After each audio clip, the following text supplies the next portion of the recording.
Hey, I'm Ivy. Hey, and I'm Katie. And this is Toxic Waste of Time, the podcast where we talk about relationships of all kinds and decide how toxic we think they are. This week, we're talking about the most non-toxic relationship indicators, green flags. When you first meet someone, whether there's potential for a romantic connection or a long-term friendship, there are good and bad signs to look out for. And today, we're focusing on the positive. Because how are we even supposed to list every potential red flag there might be? People are so creative in their toxic assholery. It would be an infinite list. Yeah. But we can give you listeners a list of common green flags that probably indicate this new person or thing is a good egg. Yeah. But first, a little icebreaker. Yeah, Katie, spin that wheel. Okay, Ivy, what's your relationship with tomatoes? That's a funny one, Katie. Yeah. My husband won't eat tomatoes. Yeah. My oldest son is allergic to tomatoes. He will barf all over the street Really? outside of any no. restaurant that accidentally puts tomatoes in his stomach. Yeah. Dang. Yeah, like bad allergic makes him totally sick. And I used to think that it was just the same as Jody, like it was just an acid reflux thing. Mm-hmm. But no, he cannot eat anything with tomatoes. I don't love tomatoes or hate tomatoes. I like the little ones sometimes. Yeah. But usually, Little cherry tomatoes. yeah, usually I don't fuck with tomatoes. I like tomato sauce. I like ketchup. I like salsa. I like all the things. But like, But you don't like just a regular just tomato. a regular tomato? Not really. I have found myself pulling them off of things more often than not. Yeah. Interesting. Mm-hmm. I have a vastly different relationship with tomatoes than that. Okay. My husband, he won't really eat a tomato if it's like on a sandwich or something, but he loves marinara sauce. Yeah. He loves salsa. Same. Similar thing. Mm-hmm. I love tomatoes in every form, Okay. but there is a huge difference between a tomato from the grocery store and a tomato that was grown in my grandpa's garden with his hands. You know, Okay. they do not even taste similar at all. Like the ones from the grocery store, I get why people take those off of their hamburger because it's basically just watery red mush, you know. The ones that you get grown in a garden or at a farmer's market or something, they actually taste more like what it's supposed to taste like. And when I was growing up, I would eat a tomato sandwich, which is just a biscuit with a slice of tomato on it, a big thick slice of tomato, nothing else. I used to eat a tomato and Perfection. cheese sandwich Yeah. when I was younger. Yeah. Jody has grown cherry tomatoes before. Mhm. And like I said, those are okay. I like They taste better than the normal ones the usually. smaller the better, I think, Yeah. as far as those go. Because like from the grocery store now for like holidays, I'll get like one of those pre-cut things with like celery and carrots and dip, you know, just to snack on. The tomatoes, I always nobody touches them. They're like not good tomatoes. We have volunteer tomatoes in my compost in the backyard that are just like decided to grow a huge tomato vine this year, and they're cherry tomatoes. Yeah. But I mean, they were kind of like, they took forever to ripen, and by the time they were ripe, it was like almost going to freeze outside, and so I just sort of left them for the birds to have and the squirrels. But I usually have some various vegetables that volunteer. Let's talk about Dun-dun-dun. some flags. So wait, I but love we flags. didn't decide if tomatoes are toxic. To me, they're non-toxic. I don't really care. They're non-toxic. But it sounds like your son has a No, toxic they're toxic to relationship. my son. My son has a very toxic relationship to tomatoes. Yeah, dang. Bless his Good to heart. know. Bless his heart. Flags, the green kind. And of course, we will mention some other shades of flags because who the fuck knew there were 8 shades of flag, Katie? Not me. Not me. I thought there were probably 3 or 4. like red, green, maybe yellow, and I had heard of beige. Beige is an interesting one that we could talk about, but like we've all heard of red flags and we've all heard of green flags, and maybe some of you have even heard about the beige flags, which is, I think, probably from that whole beige phase that the millennials went through. But what about all the other colors of the rainbow as seen in flag form? And do these flags have to point to romantic relationships? Ever left a different kind of relationship and thought, why didn't I see the signs? I certainly did. Her name was Hope. Aw. Well, when you said that, I had a Taylor Swift brain fart, and I started singing, I gave so many signs. I don't know There's that a whole one. song. There's a whole song called Exile that she sings with Bon Iver. It's actually a really good song. And there's also Ace of Base. Yes. I love Ace of Base. All right, so I saw the sign. that one. So Yeah. according to marriage.com, there is a definite rainbow of possible flags, and we'll just briefly talk about them. So the most famous flag is red. These are bad. These are reasons to run away. Yeah. The green flag. These are good. These are reasons to not run away. The yellow flag. Yield. It means yield. Look both ways and pay attention. Blue. Now, these are starting to annoy me, Katie. The flags, the different colored flags, it's a stretch. Yeah, I'm all right? tuning out. Yeah. What? So blue flags have to do with emotional stability. Purple, inconsistency, like hot and cold. Orange, watch for these. These are the ones that say there may be some things to come to the surface later on. Pink, Interesting. things that may just basically get on your nerves. White flags, you guessed it, surrender. Interesting. So what about the beige flags? Well, Psychology Today posted an article about beige flags that pretty much said beige flags are signs of potential abuse. But I'm calling a foul on that because that's just a red flag. Like, I don't know why we need to distinguish various flavors of Right. bad. Can we just say it's red? Yeah, that's why all these other ones got on my nerves, because I'm like, Yeah. wait a second. Emotional stability, that might be... Like, I'm not trying to memorize flags colors. No. This is not fun with flags from Big Bang Theory. A beige flag, as far as I can tell, is a slang relationship term referring to odd or quirky characteristics, but not one that is innately good or bad. Yeah, it sounds like people just really like flags and want to assign color to Yes. everything and categorize it. I mean, I love color coding, but come on. And I love rainbows, but I'm not down with all the flags. So anyway, we are here to talk about the good ones, right? The green flags. Yes. The absence of red flags does not mean the presence of green ones. And at first, we're all on our best behavior early in a relationship, right? So red flags may not be popping up too much at first. Just because there aren't any red flags indicating that someone is a narcissist or has other toxic traits doesn't necessarily mean they are a good partner, friend, or personality match for you.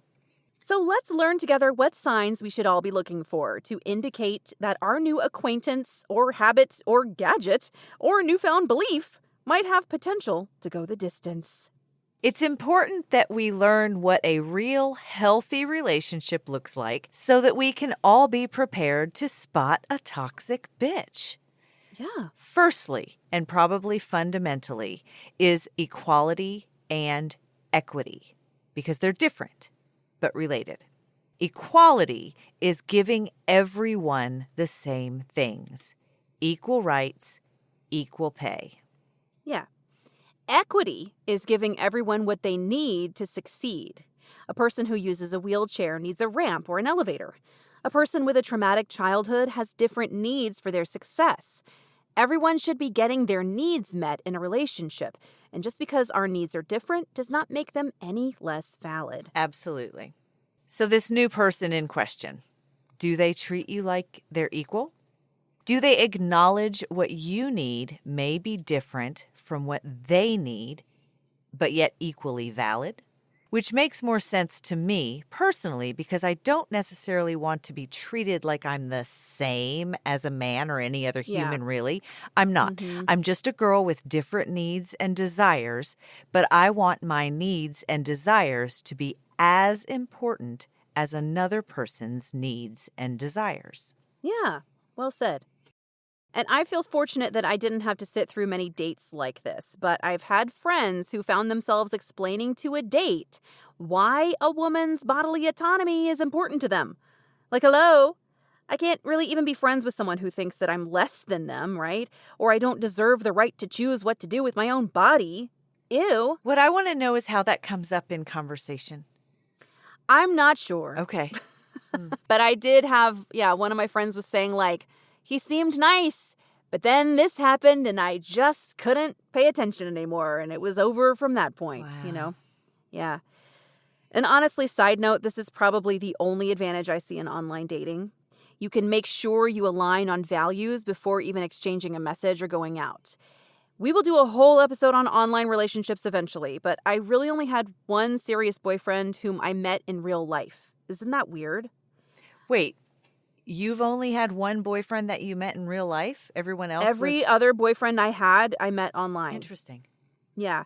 And it was a couple of months into dating that one person before I realized that he thought climate change was a myth and that it was totally fine to burn books and music that his church thought were sinful. And I almost jumped out of the moving car to get out of there.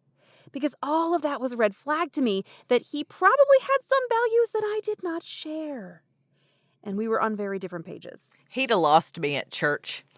I was fine with church. Yeah. I just didn't want that flavor of church, Well, I probably would have been okay with church when I was, dating's the wrong word, but whatever. The whole dating thing sounds terrible. It was. I said to Sonny yesterday, I was like, how do you meet girls? And he was like, I go to the bar and I talk to girls. And I was like, yes. Of course, there was no such thing as online anything when I was young. And in the 80s, there was a whole mess of things that would not fly by today's standards. Call it the Lloyd Dobler era of dating. Do you know who that is? Oh, man, wait. That rings a bell, but I can't place it. Lloyd Dobler. Nope. Tell me. Okay. Lloyd Dobler was the guy from Say Anything. He's from Say Anything. Yeah. That's Lloyd Dobler. John Cusack's character. Yes. Okay. I'm familiar. So I read an article in vegoutmag.com that caught my eye. I know, right? It caught my eye when we were researching for this, and the title is perfect. It's pretty much, all I need to say. 6 romantic gestures that worked in the 80s and 90s, but creep everyone out now. Consent. What a fucking concept. Yeah, really. So I will briefly list all the things Yes, please. that are in this article that we all thought were so romantic, but are really just boundary pushers. So Yeah, no. the number 1, the surprise workplace ambush. Katie, has anybody ever showed up at your place of work? Yes. So my husband has brought me flowers at work. I don't think that counts as like an ambush because if you're married, it's we're fine. married It's to allowed. each other.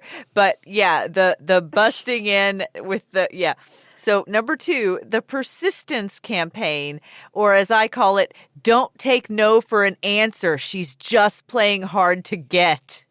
Boo. No means no, dickhead. Ew. He wore me down. Oh, my God. Number 3, the public declaration. I'm going to stand on this rooftop and I'm going to shout, I love you, Katie. I don't know if that bothers me so much. If I'm already like, it depends on the situation. I'd take That a one's flash beige mob. to me. Flash mob can break out for me and hold That's up a sign. lot of work. He loves That's you, a lot of Ivy. effort. Number 4, the jealousy performance. What The does that making mean? someone jealous on fuck that. purpose. No, that's toxic as thank fuck. you. Yeah. Number 5, the information acquisition mission, which now you can just look up these people on social media. But in the 80s and 90s, this was stalking. Yeah. Okay. And the last one is the grand gesture override. When Mhm. you're like getting on a train and he shows up begging you not to leave or whatever, the grand Yeah. gestures. Grand Running gestures. to find you in the Yeah. airport. Grand But you gesture can't to do that me. now because you got to get past TSA. So. Grand gesture to me screams narcissism. But anyway, as an aside, Lloyd Dobler is amazing and can stand outside my window blaring in your eyes on any occasion. Thank you. I need to watch that movie again. I love John Cusack. So anyway, that was just a little quick funny.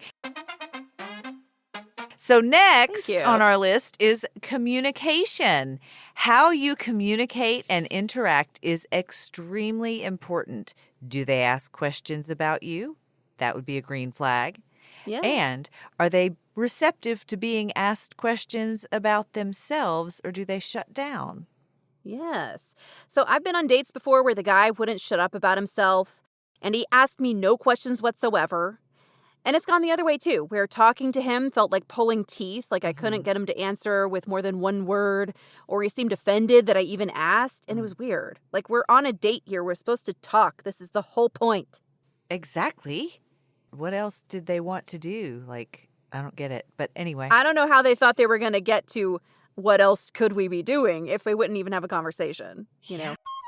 How do they handle conflicts or disagreements? Can they let someone hold an opposing viewpoint without it turning into a screaming match? That's a huge green flag if someone can disagree with you and Yes. Yeah. Just respectfully disagree. Say, I don't feel that way, but you're allowed to feel that way. then I That's still fine. think you're pretty. Can they clearly communicate their boundaries with you, and are they receptive to you expressing and holding your boundaries?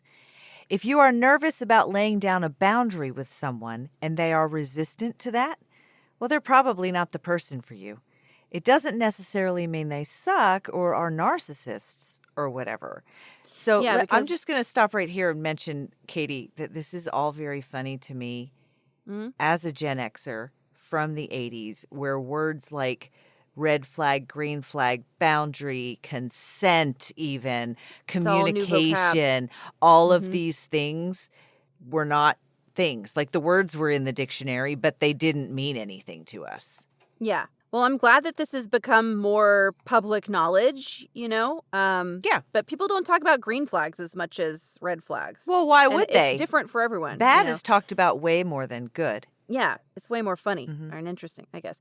But here's the thing. So it's all kind of nuanced, you know. Maybe in terms of communication, you have a boundary where you just prefer your friends or partners never tease you, not even playfully. But the other person loves snarky banter in their relationships, and it just isn't fun to them if they can't joke around with you. And I'm kind of that way. I like to be able to give my friends just a little bit of shit. you know? Absolutely, It's yeah. just part of my sense of humor. Part of my love language is sarcasm. And I think Ivy might be that way too. That's I probably why was we get just along. thinking yesterday, for my generation, sarcasm is an emotion. Like it's like we how are you feeling? I'm feeling sarcastic. Yeah. Yeah. Totally. Yeah. But maybe you don't want to be teased just about certain topics. Like, don't joke with me about my weight or what I'm eating or my body. I've got trauma about that, so it's just not cool with me. Other people may not care. But when I express that boundary and people keep trying to test me, that's when I know it's time to distance myself from those folks, you know. And if you don't feel comfortable saying, hey, Ivy, let's not joke about that, then that's weird.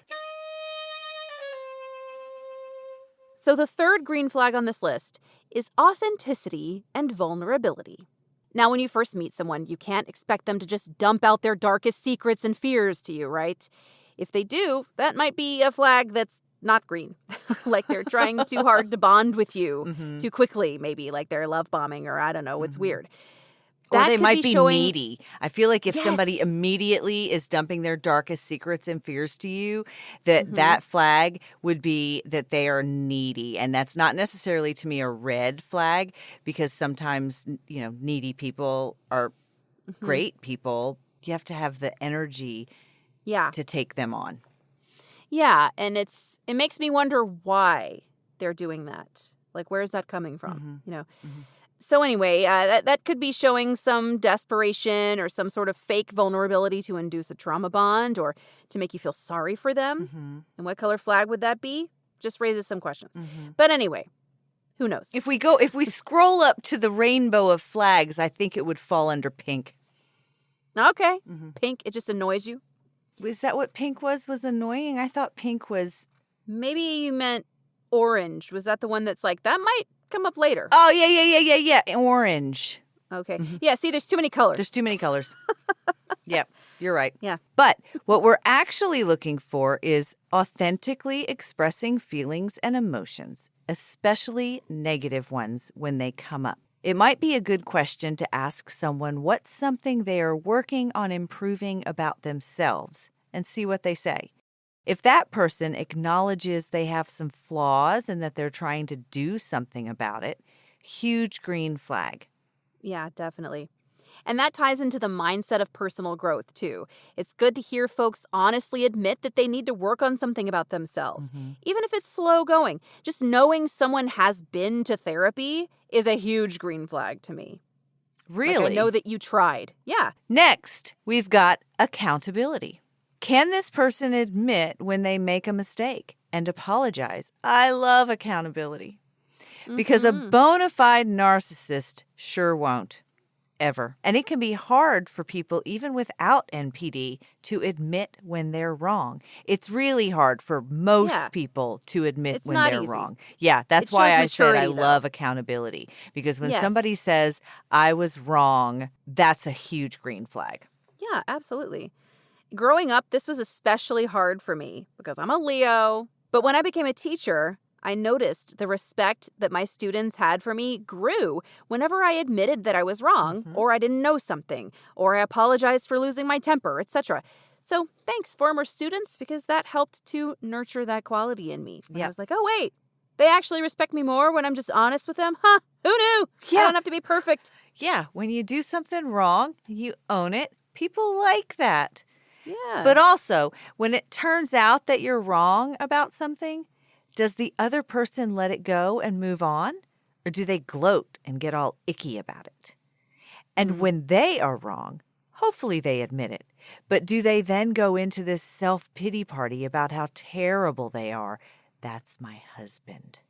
Oh. It's actually a lot of boys. I have another person in my life, a guy, who will say, oh, I'm so dumb, or, oh, I can't believe I did that. And I'm always like, no. Yeah. So that does sound like a little bit covert narcissist to me. I don't feel like my husband is a covert narcissist. I feel like he has self-esteem issues, which is, it's a mechanism for him when he says, I guess I'm just stupid. It's because he's actually thinking that he doesn't, Yeah. The difference would be that like a covert narcissist will say that with the intention of getting you to say, oh, no, Ivy, you're not dumb. Exactly. Yeah. Exactly. It's different. They're Yeah, it's a asking you different to thing. build them up. So makes themselves the victim. So you end up giving them more attention to make them feel better. Not super healthy. Not at all. Yeah. All right, next, let's talk about empathy. Obviously, this is a great sign when someone shows they can attempt to understand what others are going through. I always think about how they taught us to pay attention to how a guy treats the server at a restaurant. But, you can be kind and compassionate and still not feel empathy. My husband doesn't have an empathetic bone in his body, but it doesn't mean that he can't, because empathy is when you can actually feel what someone else is going through. Like for me, I can remember being a kid. I can remember being a teenager. I can put myself in their position. Whereas some people, my husband included, can't really put himself in their position and feel what they're feeling, but he can say, I feel bad for them, or I feel sad for them, but not, I understand their feeling. You can be kind and compassionate and not have empathy. Interesting. That's kind of a nuanced take on it. Yeah. Well, it was a green flag to me on our first date when Sean was extremely patient with the hostess at the restaurant who'd lost our reservation. And he was friendly and grateful to the servers. And of course, he tipped well. When I mentioned this to him later, he admitted that he was a little frustrated with the restaurant for losing our reservations, but he had been a server himself, and he knew the amount of stress that comes with that job. On the other hand, my grandpa was a notoriously terrible tipper, and my grandma would always pretend to take forever picking up her purse and her coat, and she would leave extra cash on the table to compensate for grandpa's crappy tip. That is hilarious. And she did it for 60 years, I guess. They were married like 63 years. Yeah. Do you know what my husband does? He signs the receipt and slides it over to me to add the tip. Oh. He's like, here, you do that. That's math. I don't want to do it. It also makes me think about how people speak to customer service reps on the phone. Myself included, I have to do a little... Yes. It is hard to calm yourself when you're pissed about something. And remember, it's not their fault. Right. It's not Greg at AT&T's fault that they overcharged you. He's just trying to pay his bills by answering the phone, right? So cut him some slack and don't make it personal. There's a difference between expressing frustration about the situation and straight up calling Greg an idiot. People yell at Greg all day long. Don't be a dick to Greg. Right? Poor Greg. But when we want to see is someone validating your feelings and making you feel seen and heard, even if they don't agree with you. I've heard this being called an empathetic witness. Have you ever heard that term? Okay. Here's an example. So if I text Ivy and I say, hey girl, I'm having the worst day. Someone left a really mean review on my audiobook and I'm like about to cry about it. They said I was uninspiring and my voice sounded like a whiny millennial. And then Ivy listens and she responds without judgment, without minimizing my feelings, and without offering unsolicited advice or making it about her. Hi, friend. I'm so sorry you're having a rough day. Do you think you sounded that way? Plus, I don't think you would have been cast if the producers thought that. And for the record, I don't think you sound that way at all. In fact, I think you're incredibly timeless in your talent. And you already know that you inspire the hell out of me. So fuck 'em. Is there anything I can do to help you shake this? That sounded so sincere. Okay, but really, thanks, Ivy. I promise that wasn't just an excuse to get you to say something nice about me. Shout out to my friend Becca, who helped me write that example, because she is so good at this. So what I actually did was like, Becca, you're really good at this thing. I need this for the podcast. I'm going to send you a text, and I want you to respond as if it's really what I said. But you didn't and that's what she said. But you didn't tell her that the person that has to read it is a total Gen Xer. I should have said, pretend you're a bitter Gen Xer. But what would you have said? Like, if you had gotten a text like that from me. Okay, so let me see what it said. You had the worst day. Yeah. I'd probably say, you want to come over and get high? Yeah, that works too. Sometimes my husband will be like, do you want to smoke weed about it? Yes. Yes. Yeah. Do you want to just spend time together doing something else? Yeah. Well, so a lot of times if somebody calls you up, I think that just listening to you and being like, man, I'm sorry that happened. Yeah. You know, I don't think I would say a paragraph. I think I would just be like, that sucks. I'm sorry that happened. Or just acknowledging that what I said did happen instead of being like, that's in your head. Another answer would be, you shouldn't be so sensitive. Whose ass do I need to kick? Yeah, that's also. I'll take it. Next up, it is super essential that a new friend or partner offers emotional support. You should be able to take them with you on a plane in a little carrier and stick them under your seat so that they can support you. This is my emotional support human. This is my emotional support husband. Now, in terms of emotional support, I think this goes for good and bad emotions. Does this person share and support you in your wins, no matter how small? Hey, today I got shortlisted for an audition I did. It was an ad for a pet food company where I'd get to play a sarcastic cat who's a finicky eater. That's awesome. It always feels so good to be acknowledged like that. That would be so exciting to get to do, and your voice would be perfect for that. It actually would. I mean that for real. I thought about it and I was like, oh, she'd be hilarious. And your authenticity would come through with just the right amount of sass and playfulness that works for ads like that. That's not real. That didn't happen, but that's an example. And obviously, it's a red flag when someone tries to make it a competition by one-upping you on your accomplishments. Or they just kind of minimize it, even though it's clear you're excited. Or they try to make it about them and try to get some credit. When I read that, it reminded me of 1,000 different things of my former boss, but one in particular was I was so excited about my phone purse.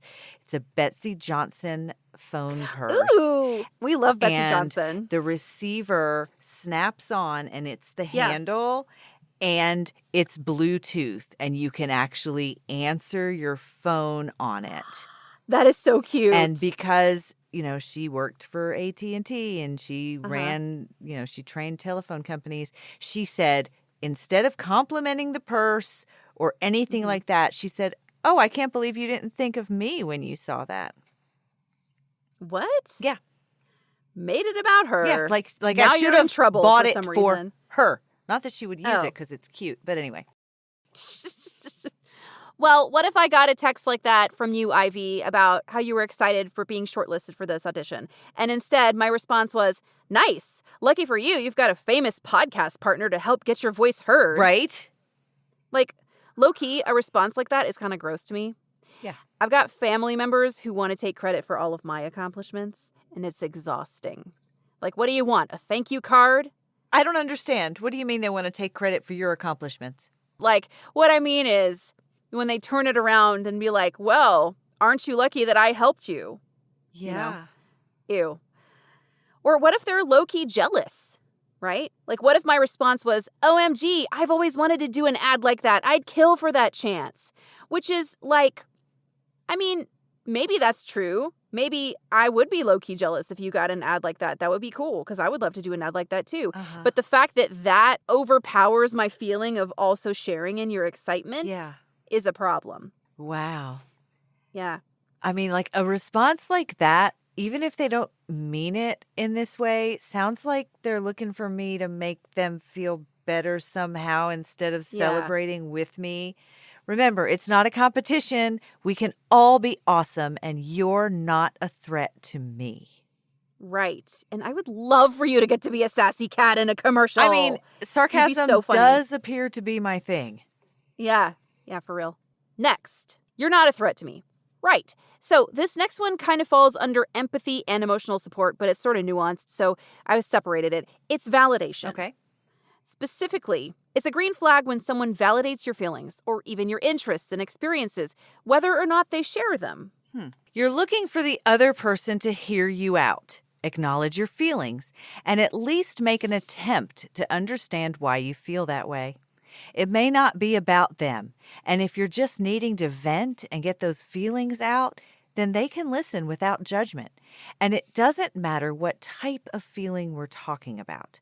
This person should make you feel like your emotions are valid no matter what they are, even if they are sarcasm. Yeah. So if you are the type of person who's like really jazzed about trains, okay, and you just want to pop off talking about trains, and whoever you're talking to may not share your enthusiasm, but if they'll listen to you and be like, that's really cool, I'm glad you got to see that, you know, that's what we're looking for. So my husband has gotten really good at this, especially when I tell him about a bad dream I had, for instance. Now, he says he doesn't ever remember his dreams. So he doesn't empathize, Right. like we were talking about. So he doesn't really understand how it feels when mine are scary, you know. He understands, though, that mine are very vivid. I have really vivid dreams. And sometimes it can take me a while to shake it off. Yep, me too. If it's been a really intense dream or something. And he'll say, like, I can see why that would be upsetting. Yeah. So that's about all I got on that. Mm-hmm. But I thought it would be fun to list some green flags we've seen in our own relationships. Ivy, you down? So, flags, like I said, not something that I knew about in 1991 when I met my husband. And I told you before, he waited until after we were married to let me know he loves NASCAR. And I could have probably painted my house red with all the flags I didn't know to look for when I met him. But look what I would have missed out on, right? Look like if neither of you was fully developed. If all of these things that are in the world now telling people to not settle or not do this or not do that, I would have not had the life that I have now because I married a giant red flag. But a couple of total green flags were definitely there. Like he loves flowers and he's an amazing gardener. He loves babies and animals. Mm-hmm. And while his MO is definitely I'm a total asshole, deep down he does actually care about others. He cannot actually feel empathy in most cases, like I said, but he does care. But as far as emotional flags of any sort, the Gen Xer in me is pretty much like, meh, I dig him, he digs me. His childhood was whack. Mine was storybook perfect. If all of these flags were around then and I'd have paid attention, I'd have a totally different life, like I said. So your relationship is far younger than mine, Katie. What flags did you see? Wow. First of all, I think it's really interesting that you were just sort of like, yeah, all right, jump in, let's go. Exactly. And it turned out well for you, you know? Yeah. A lot of people that get married young, it screws up their life, you know? Well, me and my two best friends all got engaged and married at the same time. Mm-hmm. You could probably guess how many of us are still married to that person. Just you. Just me. That's my guess, yeah. Yeah, so I guess people warn against doing that, but like it doesn't always mean that it's going to fail. I have another good friend who married his high school sweetheart and they're still together. They have 27 kids or something now. I can't remember. She's always pregnant. Nice. But anyway, what flags did I see that were green in my relationship? Like I said, the way that he treated the servers and the hostess. And then also, I think I said on the feminism episode, I was talking about how he said, oh, I don't let societal boundaries of gender define me or whatever. Like he didn't care about gender expectations or something. Like what? That he said. So we were at the candle store and the lady had said, oh, the masculine scents are over here and the feminine scents are over here. And he was going over towards the feminine scents where I was walking. Mm-hmm. And I was like, oh, she said the more masculine scents are over there if you want to check those out. And he was like, I don't care. Oh, yeah, I like what I like, you know. So I thought that was a good sign. Yeah, I remember you telling me that. You know, it was a green flag to me because he was sort of shy when I first met him. It took us a couple of dates before I realized oh, he actually really likes me. He's not just being polite, you know, because he is very polite. Right. But it was maybe date 3 or so when I asked him about music. What kind of music do you like? And he said that it was a green flag when I said, I was like, oh, I just like everything. I was just listening to David Bowie and I brought up David Bowie and he was like, green flag. Really? She's got good taste in music. Okay. Yeah. Because if you like David Bowie, you're cool, right? And then our first kiss, I don't think I've said this on the podcast, but our first kiss, we were sitting on my couch and my fish in my fish tank, there's no lid on my fish tank. First kiss happens. It was magical. The fish splashed water out of the fish tank and splashed water in our faces. And I was like, well. So it's not just dogs that don't want you to kiss. He was like, get a room. Yeah. Not here, buddy. Well, that's hilarious. But yeah. Anyway, the list that I made was just green flags about other people. Oh, okay. I think. Whether it's a relationship or whatever. So the first one was if they like the Barbie movie, the Greta Gerwig one, Is Have there you seen is the there Barbie another movie? one? There's like a zillion animated Barbie movies that are for kids. Oh, but the I'm Barbie talking- movie. Yeah, the Barbie Yes, movie with yes, Margot I've Robbie. absolutely Yeah. seen it. Pro Greta Gerwig Barbie Yeah. movie. Green flag.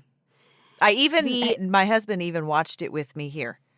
What did he think? I don't think he gave me what he thought. Okay. He didn't like watch football with his headphones on while it was on. He So sat and watched it. Yeah. tolerated it. Okay. Yeah. I was teasing one of my teacher friends one time, and I was like, oh, I'm glad you liked that movie because it's kind of a red flag if you don't like that movie. Because if you're a man and you feel threatened or pissed off or like, how come they made this with like a trans person as a Barbie doll? Like if you have any of those thoughts, that's a red flag. Yeah. That's how I feel.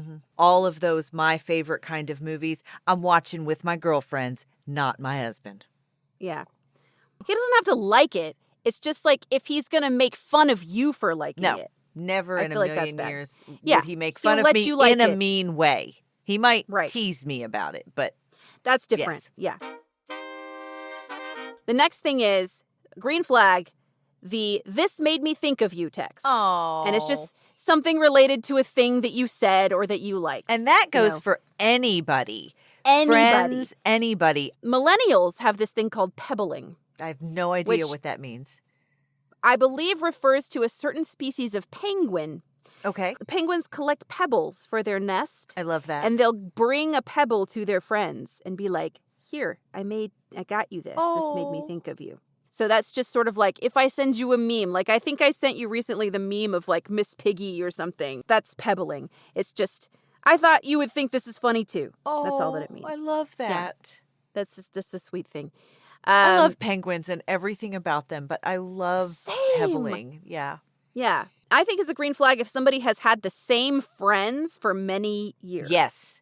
Especially with what we've learned about narcissists and how people Yes. don't stay in their lives. Having the same friends for many years means that you can get through fights, you can Yeah. get through tough times, you're a good friend, and you know how to identify other good friends. Yes. I think it's a green flag if somebody has really broad taste in music, movies, and TV shows. And to me, this indicates that they have an open mind. Yeah.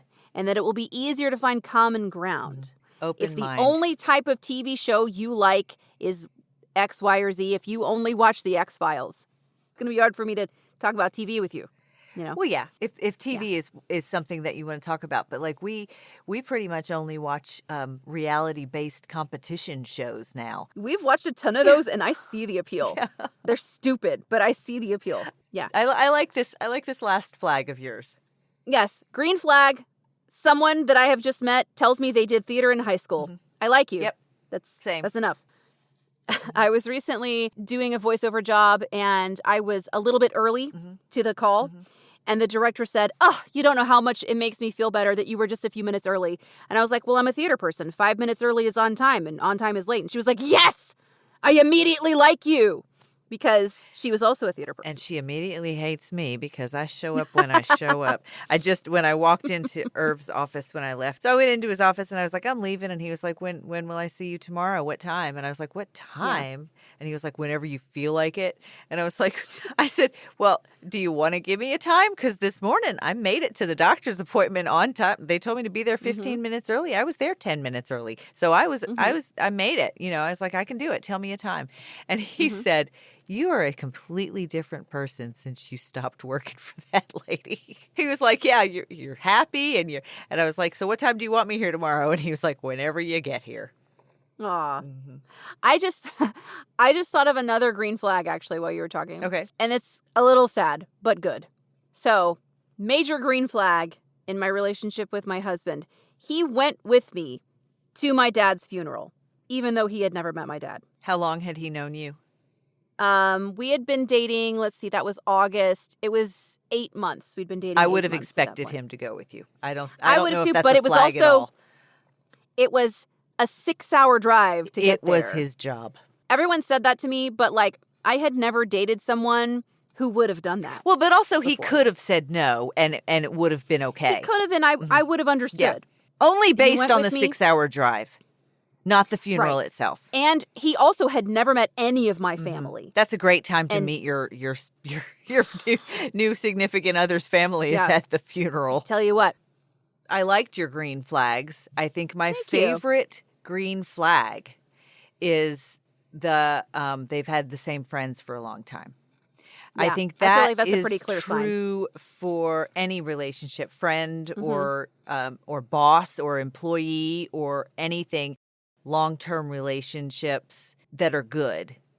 Because you can have long-term toxic relationships, but if you've had the same friends or I've been married for 32 years. I think that's a pretty good indicator that I'm an idiot. I mean, that's a pretty good green flag. I think it shows you can follow through with a commitment. That is what marriage is, but also there are some pretty shitty marriages out there that last forever. So I think that the friends thing, having the same friends for many years is a great green flag.